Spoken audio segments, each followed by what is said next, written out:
নমস্কার বন্ধুরা, সোমাদির রান্নাঘরে সবাইকে স্বাগত। আশা করছি আপনারা সবাই খুব ভালো আছেন। অন্য দিনের মতো আজও একটি দারুণ রেসিপি নিয়ে চলে এসেছি, পিৎজা সস।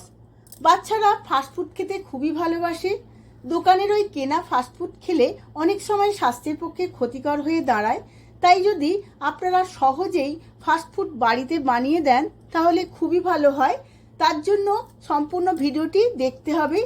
আমার চ্যানেলের নতুন বন্ধুদের কাছে অনুরোধ আমার চ্যানেলটিকে সাবস্ক্রাইব করার জন্য, আর ফেসবুক বন্ধুদের কাছে অনুরোধ পেজটিকে ফলো করার জন্য। চলুন দেখে নেওয়া যাক রেসিপি। পিৎজা সস বানানোর জন্য এখানে নিয়েছি 1 কিলো টমেটো, অলিভ অয়েল, আর নিয়েছি রসুন কুচো, পেঁয়াজ কুচো, কাশ্মীরি লঙ্কার গুঁড়ো, চিলি ফ্লেক্স, নুন, অরেগানো আর চিনি। সবার প্রথমেই আমি কড়ার মধ্যে জল গরম বসিয়ে নিয়েছিলাম। সমস্ত টমেটোগুলো খুব ভালো করে সেদ্ধ করে নেব।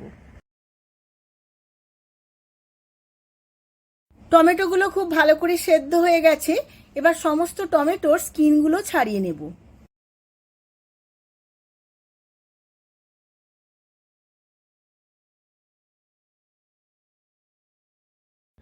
সমস্ত টমেটোগুলোর স্কিনটা ছাড়িয়ে নিয়েছি।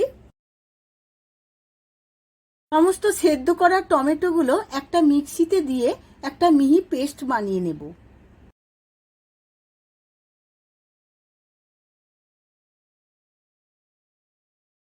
এবার একটা কড়ার মধ্যে অল্প একটু অলিভ অয়েল দিয়ে দিয়েছি।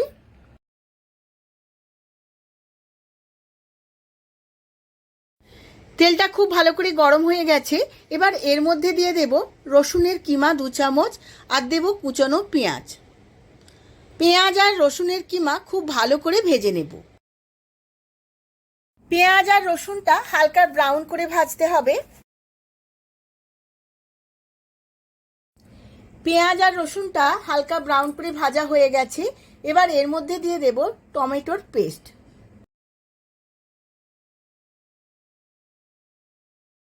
পেঁয়াজ আর রসুনের সাথে টমেটোর পেস্টটা 5 মিনিট খুব ভালো করে ফুটিয়ে নেব। খুব ভালো করে ফুটিয়ে নিয়েছি। এবার দিয়ে দেব স্বাদ মতো নুন, আর দেব 1 চামচ চিনি, আর দিয়ে দেব কাশ্মীরি লঙ্কার গুঁড়ো 1 চামচ, যাতে খুব সুন্দর একটা কালার আসে। এবার সমস্ত কিছু আবারও একবার ভালো করে ফুটিয়ে নেব।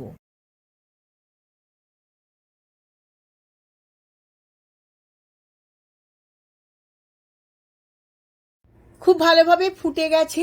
এবার এর মধ্যে দিয়ে দেব 1/2 চামচ চিলি ফ্লেক্স, আর দেব 1 চামচ অরেগানো। এবার সমস্ত কিছু খুব ভালোভাবে মিশিয়ে নেব।